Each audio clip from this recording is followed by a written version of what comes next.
this is like the last one. You got tablets. Yeah. You tell a kid tablet, they pick this up. Go get the tablet. No, the one with paper. All right, let's go ahead and introduce the people to the UFL. So, just so people know, the UFL is a new football league that is the result of a merger between the XFL and the USFL. So, these are two leagues that ran pretty concurrently for the last 2-3 years. And these are leagues that the NFL works real closely with when they're trying out new rule changes and things, trying to see how they work in these leagues before they apply them to the league. So I know you did some research on this topic. Can you tell us about the UFL? Yeah, I mean, so I was going to say, honestly, it was very confusing if you kind of do a little bit of research online. XFL, UFL, USFL, I mean, there's a lot of different acronyms there. But technically, yeah, we're looking at the UFL. So the rules are kind of different. Like and it actually is kind of exciting. After when I was watching it last night, watching some of the rules, there's a YouTube video that explains pretty much all of them. But for instance, the kickoff. So instead of a kickoff starting a regular kickoff line, the receiving team starts on the 30, and then the coverage team is going to start on the 35, 5 yards apart. Okay. The kicker and the receiver are the only two people that can move. So kicker kicks, boom, until he receives the ball or the ball rolls on the ground for more than 3 seconds. No one can move. Once the 3 seconds is up, so that's one of those rules that the NFL is taking a real close look at, because they've been real involved when it comes to the topic of making those kickoffs safer for the individuals playing, for the players, because in the NFL you got guys that are going full speed from the point that the ball is kicked all the way up until they get stopped by running into somebody. Yeah. I think that 5 yards also creates bigger plays. That's kind of what they were gearing it towards. It is safety 100%, but they want to and I can see it. You watch some of the kickoffs. It's two tackles, 2 blocks, 2 tackles, and it's to the house. Hopefully your kicker can tackle. I'm hoping he can tackle. Right. Because he can move. Like I said, he can move. Same thing with so there's forward passing. So you could do a forward pass as long as you're behind the line of scrimmage. You don't have to do that backwards lateral like you see in football, where it has to be a behind pass. Right. It can be forward. So that gets, I think you get receivers, you get running backs that can also throw the football. Booby Miles. You know what I'm saying? A Booby Miles type that can catch a pass behind the line of scrimmage and then throw it downfield. Right. As long as it's behind the line of scrimmage, you can do that forward pass, and then the second one has to be past the line of scrimmage. Makes sense. Point afters. There's no kicker. No kicker. So there's no field goals. No kicker. I don't even think there's going to be a field goal at all, because the point after is a 1 point, a 2 point, and a 3 point. All of them are offensive plays. Set by where they set the ball at. Exactly. 1 point is going to be 2 yards. 5 yards is going to be 2 points, and then you got 10 yards, a little risky for 3 points. That's going to be your... Don't you think that's a cool move, though? Adding a 3-point play to the game means that when you're down 9, you're still within 1 score. You know how many times I go to the bathroom or go get chips after we score a touchdown? I miss some kicks, I ain't gonna lie. But because if I can see another play, I might hold it for a second. Yeah. Let me hold on. Let me see what young Patty Mahomes gonna do. Let me see what young CJ gonna do. Yeah. You know what I'm saying? Let me see what we're gonna do. Those are, I think it's different, it's dynamic, and it's awesome. I like it. I like it as a new innovation too. Now, just so the people know, the UFL is going to feature 8 teams in total for this year. And of course, they have plans to expand, but they want to get the viewers on board. And so that's why we're going to be covering this throughout their whole season. They're going to have a 10-game regular season that starts on the 30th of next month.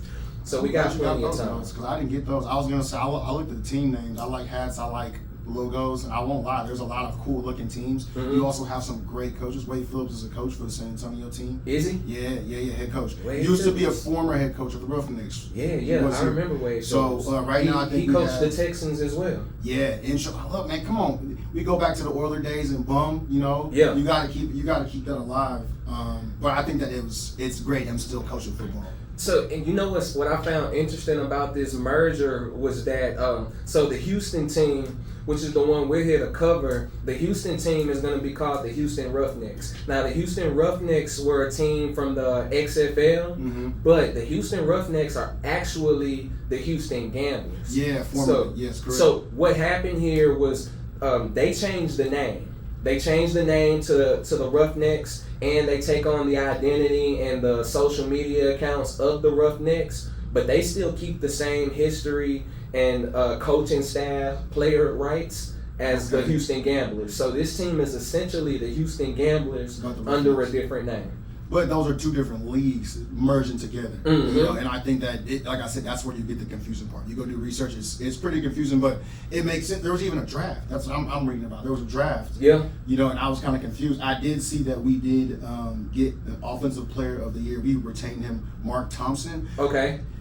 I didn't even look up what he played. I ain't gonna lie. He scored a bunch of touchdowns. I got him, actually. Mark Thompson is the running back. Nice. Mark Thompson holds the records for the Gamblers, or for the Roughnecks in this case. Yeah. As far as rushing yards and touchdowns. Oh man. So he holds the records, and he's the Offensive Player of the Year for the league last year. Yeah. So that's a pretty good point to make when it comes to our squad. We got a couple of key players here that were these guys played for the Gamblers or the Roughnecks in the last couple of seasons, and now they're current NFL players. That's D-tackle Dominique Davis for the Bengals.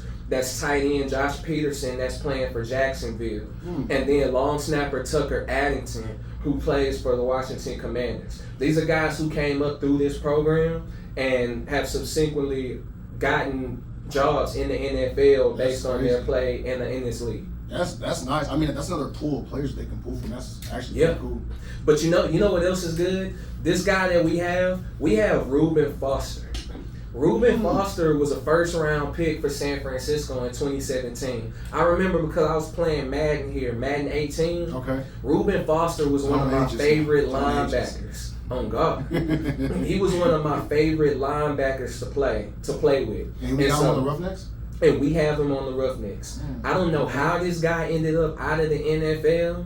I know there was an incident between him, a domestic violence incident, the last time I heard from him. I'm not sure if that's what cost him his job or not. It would take more research.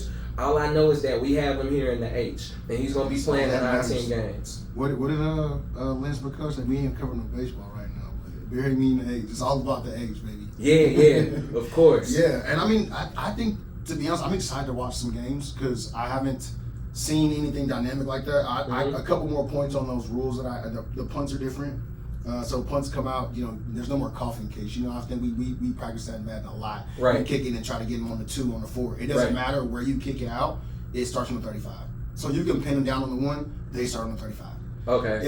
If you kick it shorter than the 35, you get the ball wherever that ball goes out of bounds. So it's always going to be the 35 or something. 35 or closer, you know, helping. I don't want to say the receiving team. I think that makes sense because, you know, a lot of those plays were just kicking out of bounds. Right. And OT, that's dope. I like all sports, but it kind of reminds me of soccer. It's a shootout. So it's 5 one-play possessions, offense versus defense, and they switch. All 7 plays. Yeah. Now, that sounds exciting. Exactly. So I'm saying, man, that's OT. That's OT. That's what I want to see. I don't want to see the clock's running out, juicing the clock. Nah, man. That's a rule. If y'all watch it, implement that one. I like that. Yeah. Dude, I want to see. Let's see. We ain't got JJ no more. Let's see TJ Watt go 5. What do you think he's doing? He's diving. He's Troy Polamalu. He is. Yeah, I'm a big fan of that rule. Yeah. That's actually a rule that I adopt on the game as well. Oh, really? Sudden death rule. Okay. So that all it takes is one play because I really don't like playing out a whole quarter of overtime. Yeah. I'm ready for the game to be over by the next score. So I think that's a good rule to implement. I want to highlight one more player. I'm not quite sure who our quarterback is going to be, but we have an edge rusher, defensive end, Chris Odom, who won Defensive Player of the Year in 2022 after leading the USFL in sacks. So on our defense, we got Reuben Foster and we got Chris Odom that's going to be over there giving hell to the offenses. Dang, bro. You said leading in sacks? Okay.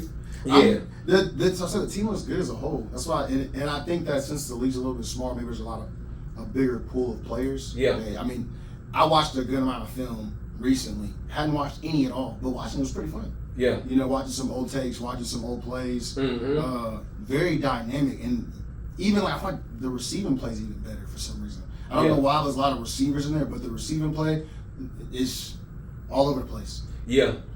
Yeah, I think that we in for a nice season when it comes to this, and it'll be good to see this football while the NFL is in off season because everybody knows how hopeful we are for the Texans. Yeah. But if we ain't gotta stop watching football completely, it serves its purpose. Now, just so the people know, these games for the Roughnecks will be played at Rice Stadium this year.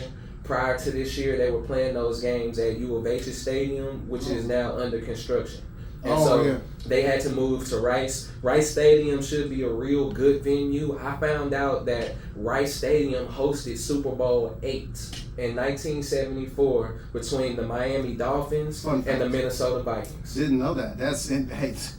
Loving the way I ride, loving the way I ride, loving the way I ride.